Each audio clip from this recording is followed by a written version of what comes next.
Gun park వద్ద BRS సభ్యులు ఆందోళన చేపట్టారు. మంత్రుల అవినీతిపై విచారణ చేయాలని వారు డిమాండ్ చేశారు.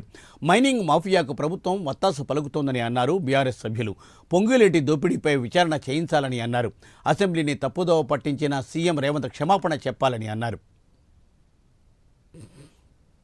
రక్షకుడే భక్షకుడైతే సిగ్గు సిగ్గు, రక్షకుడే భక్షకుడైతే రక్షకుడే భక్షకుడైతే రక్షకుడే భక్షకుడైతే రక్షకుడే భక్షకుడైతే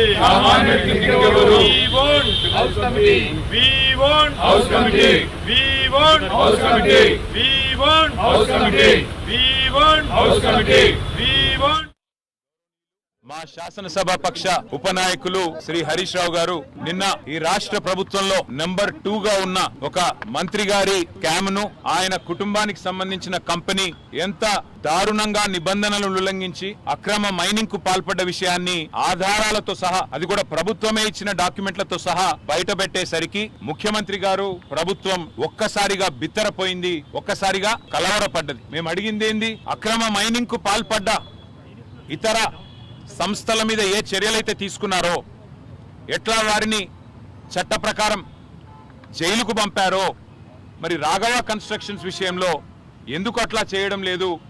ఏ కారణం చేత? మంత్రి గారి కంపెనీ కాబట్టా, లేకపోతే ఇందులో ముఖ్యమంత్రి వాటా ఉన్నది కాబట్టా?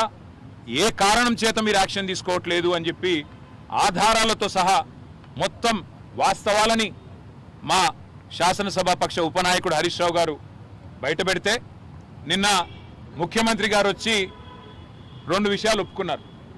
ఒకటి, అక్రమం జరిగింది వాస్తవం అని ముఖ్యమంత్రి గారే స్వయంగా ఒప్పుకున్నారు. కానీ దీన్ని బయటపెట్టింది మీరు కాదు, మా ప్రభుత్వమే బయటపెట్టింది అని చెప్పి మళ్ళీ ఎదురుదాడికి దిగినారు. ఇంకొక మాట కూడా ఒప్పుకున్నాడు ఆయన, అక్రమాలు జరిగింది వాస్తవమే, కానీ రాఘవ కన్స్ట్రక్షన్స్ పొంగులేటి శ్రీనివాసరెడ్డి గారి దూర బంధువులంట. తెలంగాణ రాష్ట్రానికి ఒక మొత్తం భారతదేశంలోనే సముద్ర తీరం లేని ఒకే ఒక్క రాష్ట్రం తెలంగాణ అని చెప్తాడు. 19 రాష్ట్రాలకు సముద్ర తీరం లేదన్న విషయం బడిపోయే చిన్నపిల్లగాన్ని అడిగినా చెప్తాడు. నిన్న ముఖ్యమంత్రి గారు చెప్పిన మాట ఎంత హాస్యాస్పదంగా ఉందంటే, సొంత భార్య, తన కొడుకు, తన తమ్ముడు, తన మరదలు, నిన్న మొన్నటిదాకా ఈయనే చైర్మన్ ఈ కంపెనీకి, 2020-22 దాకా ఈయనే చైర్మన్ ఈ మంత్రి గారు. వాళ్ళ ముఖ్యమంత్రి గారు నిన్న వచ్చి ఎదురుదాడి చేస్తుంటే మాకు అర్థమైంది ఒకటే, రాఘవ కన్స్ట్రక్షన్స్ మీద ఎందుకింత ప్రేమ ముఖ్యమంత్రి గారికి అని చెప్పి మేమందరం కూడా నిన్నంతా అధ్యయనం చేసినాం.